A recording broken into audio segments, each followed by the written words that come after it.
Hi, today we're going to continue to learn about solving quadratic equations. And in this section, we're going to focus on solving quadratic equations using the quadratic formula. You've seen the quadratic formula before, so it's just going to be a little review, but because our last lesson we learned about imaginary numbers, some of our answers that we're going to actually come up with now when using the quadratic formula will also be imaginary numbers, and we'll have to continue to be able to solve and reduce all the radicals. Okay, so what is a quadratic function?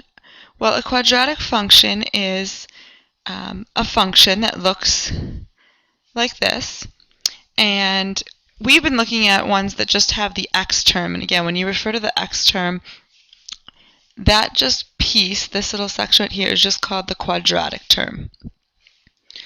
Quadratic term. If you remember then our study in last chapter, anytime we had just anything to the x, this would be considered our linear term. And if you just had the c, it says a, b, and c are integers, so they refer to the c as the constant term. Okay, so when you have a quadratic function, it's always going to be in this form, and this is what we've been looking at last class, just having an x squared. And we knew how to solve problems like this. For example, if I had 3x squared equaled 27, we knew that we could divide by 3, and then we could square root both sides, and we came up with x equals plus or minus 3. So we considered this the square root method, and it worked because there was only one term, and that term happens to be the quadratic term. What we're going to look at today is we're going to look at problems where there's a quadratic term, a linear term, and a constant, and you won't be able to use the square root method because you won't be able to isolate x to become a single term. And so that's why you have to introduce or know the quadratic formula. So it's like saying, okay, we knew how to solve this with square roots. Now we're adding 2 extra terms to our function, so now we need to use the quadratic formula. Again, you've seen the quadratic formula before, and the reason you use the quadratic formula is because you're trying to solve for x, and specifically you're trying to solve for x when y equals 0. So we're going to be setting 0 in for y for all the problems that we're going to look at today. And so that we just remember that we're going to be plugging in whatever the value is for a and for all the a values, whatever the value is for b into all the b's, and whatever the value is for c into the c's. So if I was looking at this first quadratic function, a is just 3. Right here is b, b is 2, and right here is c, c is 1. And then you would plug those values into your quadratic formula. So I'd like you to take a minute and I'd like you to substitute those in. So when you're solving the quadratic formula and you're plugging in your a, your b, and your c,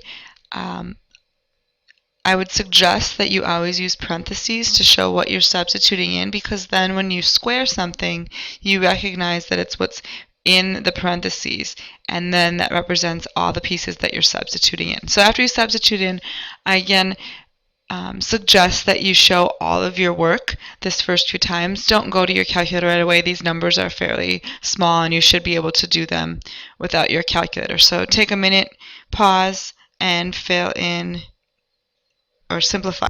So you get a negative 2 plus or minus the square root of 2 squared is 4. And then negative 4 times 3 times 1 is a minus 12 all over 6. So continue to substitute again, or simplify. Again, I suggest showing all your work. So I have negative 2 plus or minus the square root of negative 8 divided by 6. So now we come to our radical, and this is what we did in class last time. So I'm going to rewrite it over here. So I have currently x equals negative 2 plus or minus the square root of negative 8 all over 6. And we need to break apart that negative 8. Now what we learned last class was that when you see a negative square root, we know that it's going to be imaginary. So I'm going to immediately pop an I out, and now I have a positive square root of 8 over 6. Again, that negative I represents the negative 1, or square root of negative 1. I'm going to continue to simplify. So negative 2 plus or minus, and 8 can be broken down into the square root of 4 times the square root of 2, still all over 6. I know that the square root of 4 is 2, so I have negative 2 plus or minus 2i square root of 2, all over 6. So we are done simplifying our radical. Figured out that our answer is imaginary when using the quadratic formula, so that's why we had to do that on Wednesday. But we still need to be able to simplify our entire answer. And so what I need to remind you of is that fractions, if they're written over a common denominator, you can separate the fractions into negative 2 sixths plus or minus 2i square root of 2 sixths. And the reason we do this is because this will allow us to simplify a little bit easier, because now we know negative 2 over 6 is the same as negative 1/3 plus or minus, and here we will also be able to simplify the 2 and the 6 because those are both coefficients, so I have 1i square root of 2 over 3. So I could either leave my final answer looking like this, or another way to say it is x equals, since they have a common denominator, negative 1 plus or minus I square root of 2 over 3. The plus or minus represents, again, that we know there was going to be two answers. Both of our answers happen to be imaginary. Sometimes you will see that it appears there's only one answer, and we'll look at a graphing picture maybe later in class on Tuesday or next week Thursday to show why would it appear that there's only one answer when we know there should be two. Okay, so let's look at this next page. I have 3 problems on here that I would like to walk through using the quadratic formula. We'll be able to do at least one of them together and maybe 2, and then you might want to do the other one on your own before you start homework on this section. So let's walk through problem number 1 here. So notice that here's the quadratic function, and I said we're always going to solve for x when y equals 0. So they've automatically plugged in the 0. And it doesn't matter if you put it in the front or in the back, but we just substituted in 0 for y. So I think it helps to write out what a equals. A is just 1x squared. B is 3 because there's 3x. And c in this problem is negative 1. I also think it helps to rewrite your formula again. So x equals negative b plus or minus b squared minus 4ac all over 2a. This is c. The reason I think it helps is because that's just reinforcing the formula that you have to know to solve for x. So we know there's going to be 2 answers, and now we're just going to substitute in. So let's do that.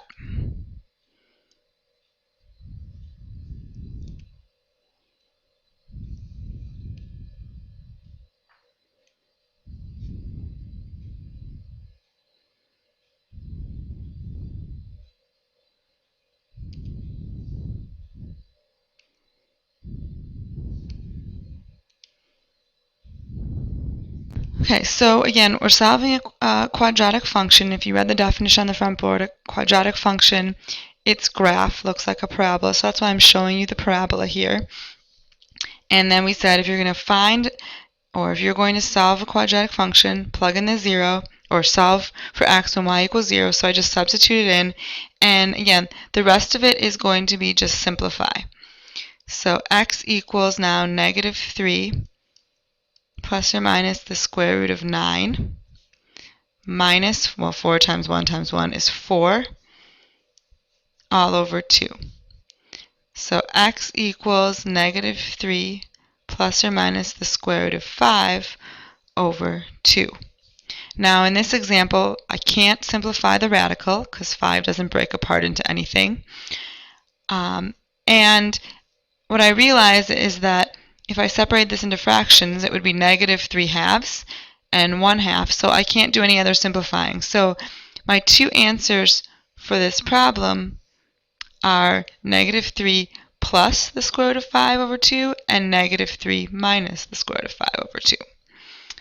In class, we would go through these other two problems as a whole class, but since you're watching the video, you can either pause it here and try the next two, or again, we're going to move on to our homework. So prior to doing your homework, there's just one last thing that I wanted to mention is here's your quadratic formula, and I have the highlighted region over here is called the discriminant. And the discriminant determines the type of solution that you have, meaning it's either going to be you're going to have a real solution or you're going to have an imaginary number solution. How do you know which? Well, if you pop out an I, you obviously know that this would be imaginary. And if you pop out any other number, or don't need to pop out an I, it's obviously going to be real.